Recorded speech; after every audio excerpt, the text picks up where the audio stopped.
Assalamualaikum warahmatullahi wabarakatuh. Perkenalkan, kami dari kelompok 1 akan membahas mengenai perkembangan dan pengembangan IPA.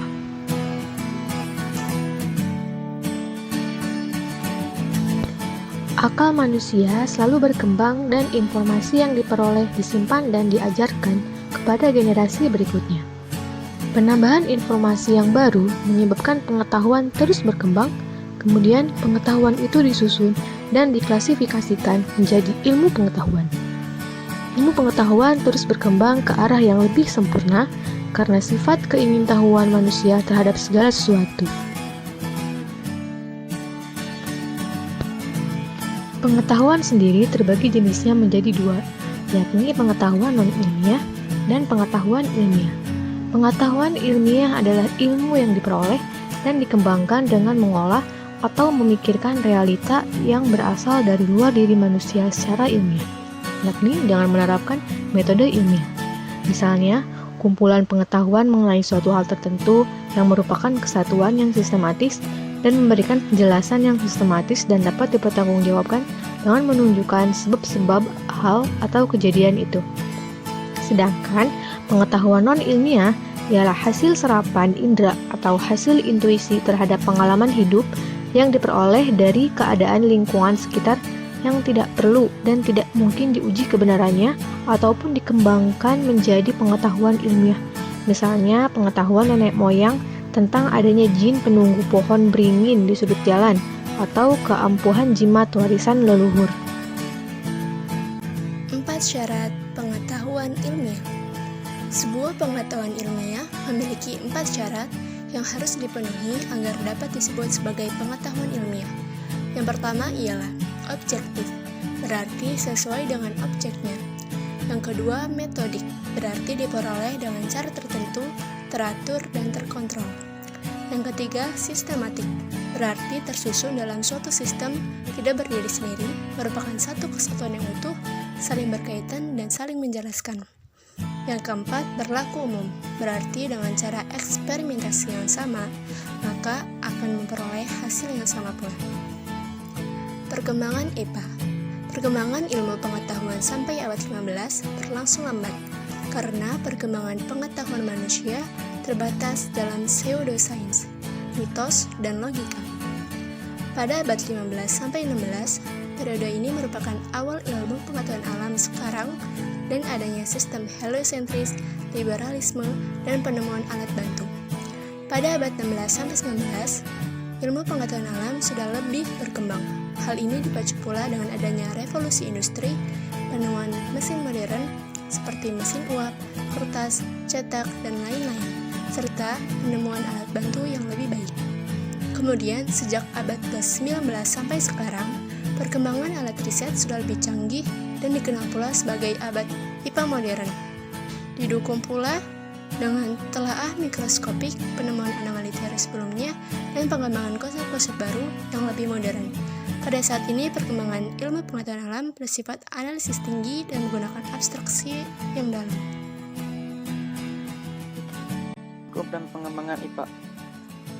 Ruang lingkup IPA termasuk di dalamnya terdapat unsur utama IPA, yaitu sikap merupakan rasa ingin tahu benda, fenomena alam, makhluk hidup, serta hubungan sebab akibat yang menimbulkan masalah baru yang dapat dipecahkan melalui prosedur yang benar. Proses adalah prosedur pemecahan masalah melalui metode ilmiah yang meliputi penyusunan hipotesis, perancangan eksperimen atau percobaan, evaluasi, pengukuran, dan penarikan kesimpulan.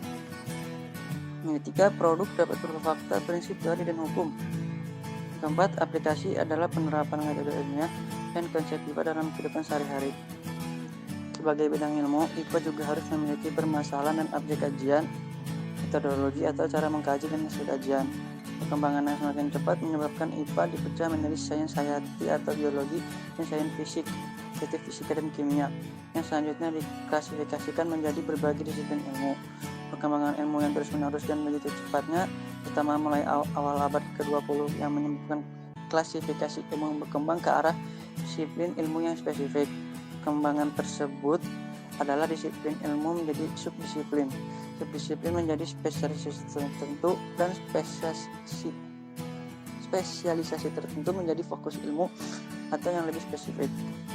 Pengembangan fokus ilmu tersebut menunjukkan bahwa ilmu pengetahuan berkembang dengan pesatnya, sehingga untuk dapat menguasai ilmunya dengan baik, seseorang akan lebih memfokuskan atau menspesialisasikan dirinya dalam salah satu fokus disiplin ilmu tertentu.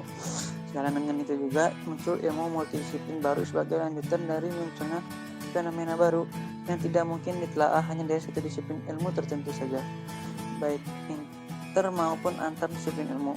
Sebagai contoh adalah ilmu lingkungan dan bioteknologi. Pengembangan aplikasi IPA merupakan dasar dari terbentuknya teknologi dan industri yang secara tidak langsung akan mempengaruhi pola sosial manusia. Pengembangan IPA sejak awal juga dapat memicu terbentuknya teknologi, industri, bahkan sampai merubah pola sosial manusia itu sendiri.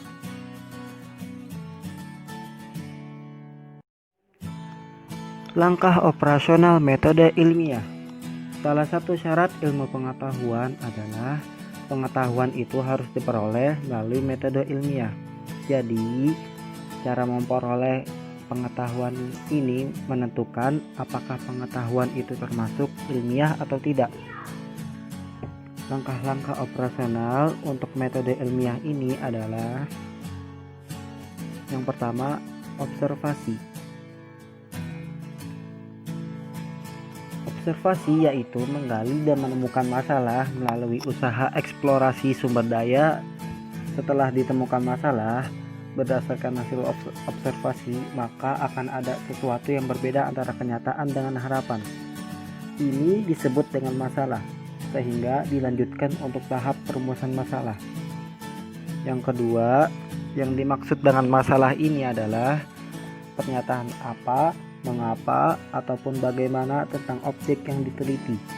Masalah ini harus jelas batas-batasnya serta dikenal faktor-faktor yang mempengaruhinya. Selanjutnya, yang ketiga yaitu penyusunan hipotesis, yakni sesuatu pernyataan yang menunjukkan kemungkinan jawaban untuk memecahkan masalah yang telah ditetapkan. Jadi, hipotesis ini merupakan dugaan yang tentu saja didukung oleh pengetahuan yang ada.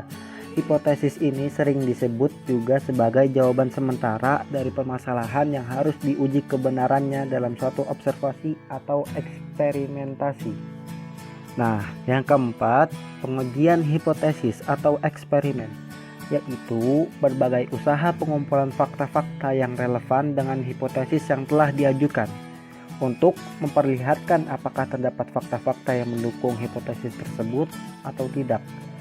Fakta-fakta ini dapat diperoleh melalui pengamatan langsung dengan mata atau melalui teleskop, atau dapat juga melalui uji coba atau eksperimentasi.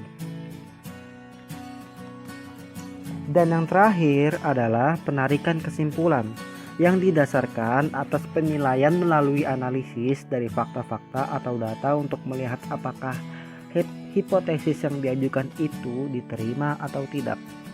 Keseluruhan langkah tersebut harus ditempuh melalui urutan yang teratur, di mana langkah yang satu merupakan landasan bagi langkah berikutnya.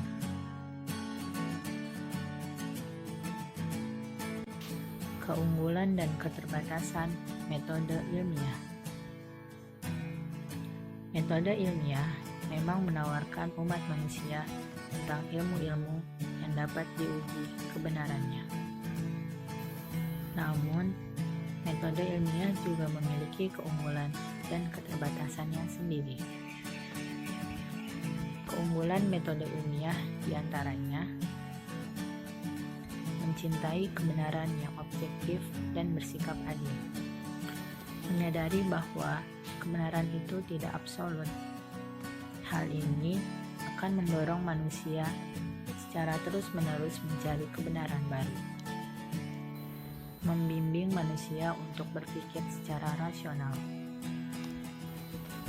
Orang tidak percaya kepada hal-hal bersifat takhayul, bersikap optimis, teliti, dan berani mempertahankan pernyataan yang benar secara ilmiah. Keterbatasan metode ilmiah diantaranya keterbatasan kemampuan panca indera menangkap fakta, Metode ilmiah tidak dapat dipakai untuk membuat kesimpulan yang berhubungan dengan sistem nilai, seni, dan keindahan. Tidak dapat menjangkau keadaan alam gaib atau menguji adanya Tuhan. Kesimpulan yang disusun dengan metode ilmiah hanya dianggap benar jika belum ada kebenaran ilmu baru yang dapat menolak kesimpulan itu. Sekian yang dapat kami sampaikan. Terima kasih. Wassalamualaikum warahmatullahi wabarakatuh.